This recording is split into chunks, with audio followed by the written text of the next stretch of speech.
Esabod. Báwo ni àbúrò mi? Ṣé dáadáa mo bá ẹ? Àgbà òfò àgbà rádaràda. Abániwọ́nràn bá rí dá. Mo mọ̀ páti kékeré ló ti ponú tó fi dàgbà. Òun ló mú ẹ lára tó fi ń ṣe rádaràda kiri social media. Òkè ó sáwá dímúgun ẹ àbí? Austin wà nú àwọn tó ń wọ DM wá tọrọ owó. Austin ṣọ́ ń wà nú àwọn tó ń wọ DM wá tọrọ owó. Àbá tọrọ owó lọ́wọ́ ẹ rí tó ń ṣẹnu ṣánpọ́nṣánpọ́n. Àgbà tí ò mọ bá ṣe ń dá sọ̀rọ̀. Àgbà tí ò tó lé.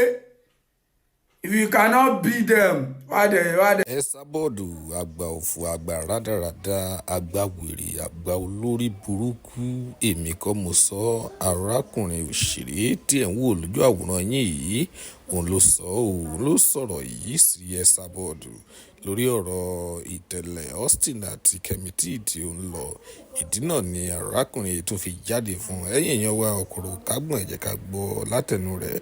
Wádẹ̀ ṣòṣì ẹ síwájú. Ìwọ sọ pé Austin fẹ́ tọrọ owó lọ́wọ́ tẹ́lẹ̀ statement yẹn ń bí mi nú. Ó dájẹ́ ń gbé ẹ débẹ̀. Ìwọ gangan fúnra ìyẹ̀wò ìyẹ Esabod paste account ẹ. Paste account ẹ. Ṣebí pound náà ná ní Dublin tó wà bí owó náà.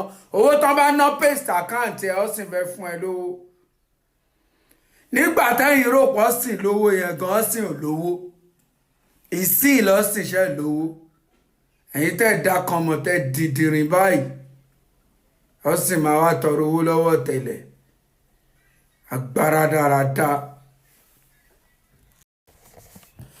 Olórí burúkú ààrẹ ó dàbí pé o mọ̀ pé gbogbo ẹ̀sìn ẹ ó wà lọ́wọ́ mi. Gbogbo òbò tó ń ṣí kiri tó bá jẹ́ kí inú bí mi máa jẹ́ kí gbogbo Telegram kó kún. Ẹ̀yin ìyá òfò ẹ̀yin ìyá rádaràda yìí. Òkè ó fẹ́ fọ́ Austin trend padà. Ológo àná ó fẹ́ fọ́ Austin trend padà. O lọ gbẹ́bọ kó o ṣètùtù kó lọ bẹ́ Lizzy.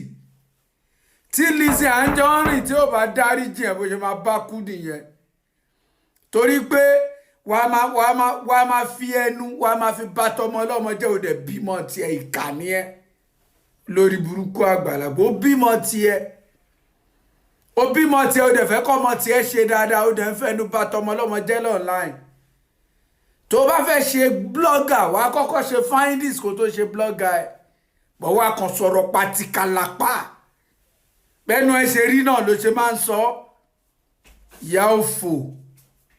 Bóyá o mọ̀ pé Austin a lion don't fear to walk alone lọ́sìn sọmọ náà ó dúró sórí ọwọ́ ẹ̀ ó dúró tán ní gbogbo Dublin tó wà tó ti máa ń ṣomi ń di yẹn gbogbo story hàn ti mú sí mi lọ́wọ́ tó bá bẹ́ lásán ó máa jẹ́ fọ́.